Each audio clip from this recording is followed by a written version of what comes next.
Un jour, une vidéo sur tous les personnages de Avengers Doomsday. C'est parti.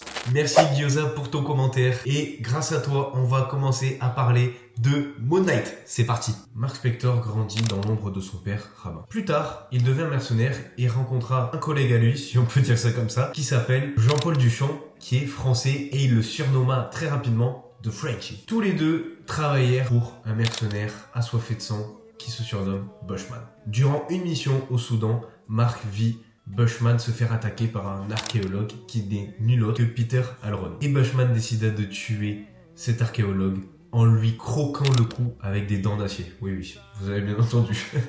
Et c'est comme ça que Frenchie et Mark décident de trahir Bushman et d'aller aider la petite fille de l'archéologue qui se surnomme Marlène. Laissé pour mort dans le désert, il réussit à se traîner jusqu'au tombeau découvert par l'archéologue Alron et réussit à arriver au pied de la statue du dieu de la lune, Khonshu. Ayant une vision de Khonshu qui lui explique que sa vie n'est pas terminée, il lui offre sa vie en échange d'être l'hôte de Khonshu. Et c'est là qu'est née la légende de Moon Knight. Mark perfectionnera ses talents à l'aide de Frenchie et de Marlène pour mener la guerre contre le crime. Et il créera, sans être conscient de cela évidemment, une deuxième personnalité qui n'est autre que Steven Grant, un milliardaire philanthrope qui fructifiera l'argent gagné par Mark Spector en tant que mercenaire pour acheter tout l'équipement et subvenir aux besoins de Moon Knight. Et c'est pas fini, il créera une troisième personnalité qui s'appelle Jack Lockley et qui est chauffeur de taxi et qui, quant à lui, lui permettra d'être au plus proche de la ville, au plus proche des rues pour avoir un maximum d'informations et avoir un maximum d'indices. Hello, mon gars, j'espère que tu m'as pas oublié. Il est apparu quand dans les comics? Ah ouais, t'es encore là toi. Ah ouais, toi tu veux pas me lâcher toi mon gars. C'est dans le Werewolf by Night, attention à ne pas confondre avec Wacky by Night,